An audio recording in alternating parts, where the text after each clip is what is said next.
Welcome to Critical Gaming 93. Today I will be talking about the Lian Li Strimer Plus. I'll be going in depth on how to actually connect this unit on its own controller itself and to make use of the controller. Some of the precautions that you need to take note while you're bending this cable, as these strips here are very fragile. And on a bonus point, some of you have actually asked how to actually make use of this streamer on this Uni Fan Controller, and I'll show you how. Let's get into it. Before I proceed, I'd like to thank Critical Gaming 93, one of my affiliated channel, who have actually supplied me with this unit. Now when you unpack this package itself, right, it comes with a controller, a dual 8-pin strip, a 24-pin strip. Now this is actually the SATA cable where it draws the power from the PSU and to supply to the control unit. Now this cable here, in fact, if you want to bypass the controller itself to do all the effects, you can directly plug to your motherboard ARGB to do the effects. This is actually a cable whereby it's specifically for Lian Li cases like the Lian Li Lenku 2 mesh that has the ARGB fans in front where you can actually have the remote on the case itself. So this is actually for it. Or the O11D Dynamic or the XL. And this cable here, right, if you do not purchase it in a set and if you purchase just the 8-pin itself, it comes with this connector whereby you can actually connect it directly here, and the other end, right, you will plug it to your motherboard ARGB. Now having to say this, right, a lot of you have actually tried bending and damaged the strip itself, so I'm just going to explain to you how this works. Before you do the actual curve, as you can see, this is actually done. Now take off the strips, I should say, slowly, gently off from the clip, one by one. So when you remove off all this, right, this tension will not be so tight, or should I say tough, so you can actually bend to shape.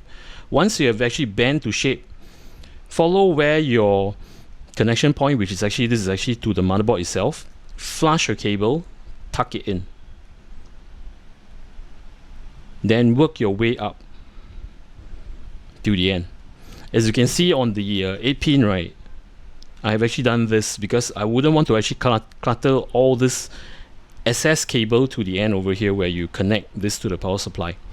So just to actually hide them behind so that when you look from the front, right, you can actually see the strip. So do remember when you're bending, right, make sure you take off these strips here, or should I say take off this sleeving here off from the clips and do the actual bending. And when you're bending, do not force it, do it gradually. Once you have the bend right, then place all this back, the sleeving back to the clip. Now another thing to take note is that when you're connecting the strips to the control unit itself, as you can see here,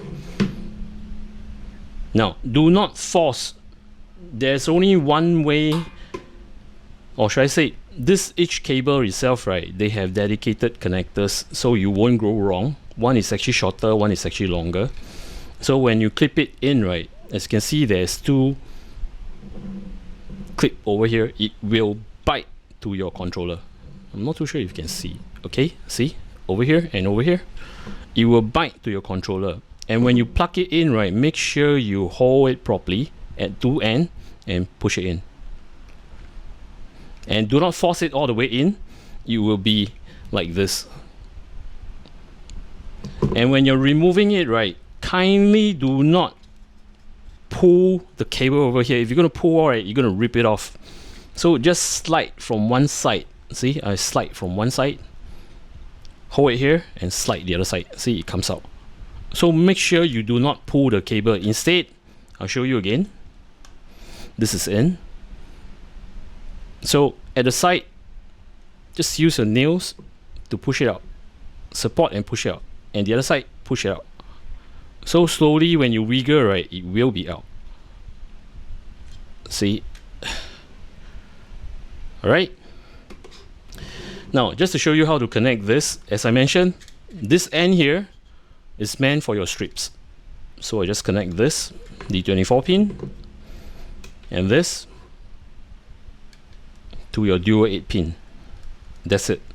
And over here, right, if you only want to make use of the controller itself and not the motherboard to control it, all you need is just this SATA cable. Plug to your SATA cable, and this is where you connect the power supply itself. If you wanted to actually connect to your motherboard and bypass this controller, right, you can't just connect the strip directly unless you're actually having only the 8-pin dual 8-pin strips, whereby it gives you this connector here.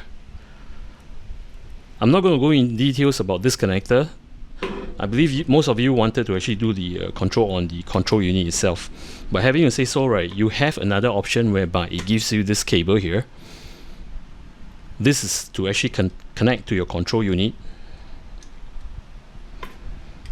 And at the other end, connect this to the ARGB connector of your motherboard. Then there is a function whereby you hold on the M1, which is actually the light effects. There are total of 18 light effects, which I'm going to show you later. Hold on it for 3 seconds, then it will bypass this controller and to sync up with your motherboard itself. As you can see here, I've actually connected the SATA to the power supply and to the control unit itself. Now, the effect you see here, right, there are a total of 18 different effects. The controller itself, you see here, is actually M1, this is M2, this is S, and this is L. I'll explain to you what they are. For M1, right, is to actually generate the 18 effects. This is drizzling, this is cha-cha, boomerang, spectrum, wave, meteor, parallel neo, stairs, snooker, glutinous snake, and collision. Right after all these effects, right, in fact, are all the static colors. As you cycle the static colors on the control unit on M1, if you can see here, so you can switch all the different colors that you wanted. Now, at a point of time, you can actually shut off this streamer itself. See, it's gone. Now, to show you on what are the other functions, let me just switch to wave. Now, if you can see here, this is actually S, this is actually speed. How fast the effect is. See, as I press it, this is faster. I press it again, it's slower. And for L, it's actually the brightness. See, your streamer go brighter and you go dimmer. So select to the brightness that you wanted, the speed that you wanted. And as for M2, this is actually the color cycle, which you can change all the colors. Now, I've actually mentioned to you earlier that if you want to bypass this controller and to make use of the motherboard ARGBs, right, you can. All you need is actually this cable here, which is actually provided. So you just connect this cable here to the center and this to your motherboard. Now, in order to trigger to your motherboard mode, right, you need to actually hold on the M1 button here and hold it for 3 seconds till this thing is off. When this is off, right, you can now actually make use of your motherboard software or the BIOS to actually control the effects itself. Now, speaking of which, right, if you want to make use of the Uni Fan Controller, not a problem. Using back the same connection where you connect to the motherboard itself, right, do not connect this to the motherboard. You will need a converter. I would actually advise you to purchase the ARGB cable kit from Lian Li itself, whereby you can actually convert this standard 3-pin, or should I say 4-pin, 3-pin plug, or should I say a standard ARGB plug, to this converter here, and then connect this to the unit. And same, leaving it as a motherboard mode on your controller, this will take control of your effects. I'll show you at my dashboard. I've connected the streamer on the actual controller unit itself, and to connect to the Uni Fan Controller, you need to actually connect this cable that is actually provided with this streamers itself. There is actually the center connection, whereby at the end, right, this end here in fact is actually to your motherboard ARGBs. But instead of using your motherboard ARGB to control the effects, right, you can directly connect it using this converter. Now, the converter you can actually get from Lian Li itself. There's a kit called ARGB cable kit, whereby you can actually convert a standard ARGB plug to be connected to your Uni Fan controller. So just as a demo purposes, right now it's actually on the main controller itself. Now if I were to press the effect, see, it will just follow. And of course the lightings and the speed itself, I can use the controller to control it. Now having to say so, right, if you want to switch, that means to say bypass this controller and to make use of the Uni Fan itself, let me just bring the L-Connect application. As you can see here, the pattern on the streamers and on my L-Connect is different. So in order to switch this, right, you will need to press this M1 key on the main controller, hold it for 3 seconds. See, there you have it. This is in fact controlled by the L-Connect itself. You can switch to, let's say, run away. I want to apply. See, it does follow. Or if I want it rainbow,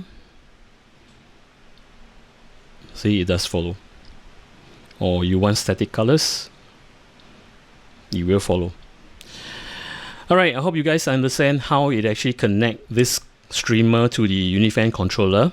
And if you guys like my content, do remember to subscribe to my channel and to click on the notification bell. Till then, take care, goodbye, see ya.